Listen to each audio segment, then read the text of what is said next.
వైసీపీలో మరో హైటెన్షన్. రాష్ట్ర వ్యాప్తంగా పెద్ద ఎత్తున అభ్యర్థులను మార్చుతున్న సంగతి తెలిసిందే. అయితే తొలి విడతలో 11 మంది, రెండో జాబితాలో 27 మందిని మార్చుతూ జగన్ కీలక నిర్ణయం తీసుకున్న సంగతి తెలిసిందే. ఇప్పుడు మూడో జాబితా కసరత్తు పూర్తయినట్టు సమాచారం. 25 నుంచి 30 మంది వరకు అభ్యర్థులను మార్చుతూ ఈ జాబితా విడుదల చేయనున్నట్లు తెలుస్తోంది. నేడు సాయంత్రం ఈ జాబితాను వెల్లడించే అవకాశం ఉంది. దీంతో రాష్ట్ర వ్యాప్తంగా వైసీపీ శ్రేణుల్లో ఒక రకమైన ఆందోళన కనిపిస్తోంది. ఇప్పటికే 2 జాబితాలతో చాలా మంది అసంతృప్తితో ఉన్నారు. కొందరు పార్టీకి రాజీనామా చేశారు, మరికొందరు చేసేందుకు సిద్ధపడుతున్నారు. ఇటువంటి తరుణంలో మూడో జాబితా వస్తుండటంతో సర్వత్రా ఉత్కంఠ నెలకొంది. ఇక్కడ ఒకటి అందరూ గమనించాలి. అసంతృప్తి అన్నది ప్రజల్లో కాదు, సీటు పోయింది అని ఎమ్మెల్యేలలో మాత్రమే అసంతృప్తి పెరిగిపోతుంది. ముఖ్యమంత్రి కార్యాలయం నుంచి ఫోన్ అంటేనే ఎమ్మెల్యేలు బెంబేలెత్తిపోతున్నారు. కొందరు అయిష్టంగానే వస్తున్నారు, మరికొందరికి కీలక నాయకులు సముదాయించి సీఎం ఎదుట నిలబెడుతున్నారు.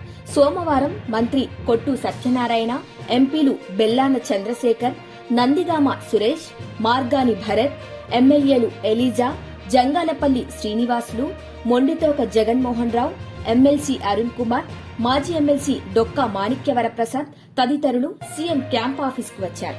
అయితే తమ టికెట్లపై అనుమానంతో ఉన్నవారు మాత్రం సంప్రదింపులకు రమ్మంటే రాబోమని తేల్చి చెబుతున్నారు. కొందరిని ఎలాగోలా ముఖ్యమంత్రి కార్యాలయానికి తెప్పించి ఒప్పించే ప్రయత్నం చేస్తున్నారు. పెడమలూరు ఎమ్మెల్యే కొలుసు పార్థసారథిని ఇదే విధంగా తీసుకొచ్చినట్లు తెలుస్తోంది. ప్రత్యామ్నాయ అవకాశాలు కల్పిస్తామని జగన్ ఇచ్చిన హామీకి పార్థసారథి పెద్దగా ఆసక్తి చూపనట్లు సమాచారం. బైరెడ్డి సిద్ధార్థరెడ్డికి జగన్ షాక్ ఇచ్చారు. నందికొట్కూరు ఎస్సీ నియోజకవర్గ సమన్వయకర్త విషయంలో సిద్ధార్థరెడ్డి ప్రతిపాదనను తిరస్కరించినట్టు తెలుస్తోంది. సిద్ధార్థరెడ్డి మాజీ ఎమ్మెల్యే లబ్బి వెంకటస్వామి పేరు ప్రతిపాదించారు. కానీ సీఎం జగన్ మాత్రం కడప జిల్లాకు చెందిన డాక్టర్ సుధీర్ను నందికొట్కూరు ఇన్ఛార్జిగా నియమించినట్లు చెప్పడంతో సిద్ధార్థరెడ్డి షాక్కు గురయ్యారు. నందికొట్కూరు సిట్టింగ్ ఎమ్మెల్యే ఆర్థర్ను మార్చాలని సిద్ధార్థరెడ్డి పట్టుబట్టారు. కానీ ఆ ఇద్దరికి షాకిస్తూ తెరపైకి సుధీర్ను తేవటం ప్రాధాన్యత సంతరించుకుంది. గెలుపే లక్ష్యంగా వెళ్తున్న జగన్ చాలా మొండిగానే ముందుకు వెళ్తున్నారు. కావాల్సింది విజయం. ఎక్కడ ఎవరి మీద హోప్స్ పెట్టుకోకుండా కేవలం సర్వే రిపోర్ట్లు, ఎమ్మెల్యేల పర్ఫార్మెన్స్ ఆధారంగానే ఆయన నిర్ణయాలు తీసుకుంటున్నారు. విజయనగరం ఎంపీ బెల్లాన చంద్రశేఖర్ సైతం సీఎం జగన్ ను కలిశారు.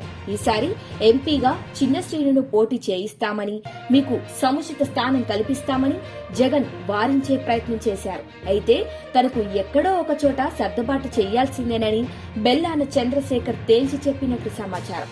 గూడూరు ఎమ్మెల్యే వరప్రసాద్, మర్కాపురం ఎమ్మెల్యే నాగార్జునరెడ్డి సైతం సీఎం జగన్ ను కలిశారు. అటు నరసరావుపేట అసంతృప్త నాయకులు విజయసాయిరెడ్డిని కలిశారు. అయితే నేడు విడుదల కానున్న వైసీపీ మూడో జాబితా మాత్రం ఎన్నెన్నో సంచలనాలకు వేదిక కానున్నట్లు తెలుస్తోంది. ఇక్కడ జగన్ చేస్తున్న ఈ సాహసం చాలా పెద్దది. ఇలాంటివి గతంలో ఎప్పుడూ కనీ విని ఎరగనివి. ఎమ్మెల్యేలను మార్చిన ఘనత ఏ ముఖ్యమంత్రికి పెద్దగా లేదు. ఇవన్నీ చూస్తున్న జనాలకు కాస్త కొత్తగా విడ్డూరంగా ఉండొచ్చేమో గాని పార్టీని గెలిపించుకోవటానికి గల నిర్ణయాలు అని మాత్రం కీలకంగా చెప్పవచ్చు. దీని ఆధారంగా రాబోయే రోజుల్లో జరిగే రిజల్ట్స్ బ్రహ్మాండంగా ఉంటుంది. ప్రతిపక్షాలకు ఎక్కడా చోటు లేకుండా జగన్ అదిరిపోయే స్ట్రాటజీస్తోనే వెళ్తున్నారు.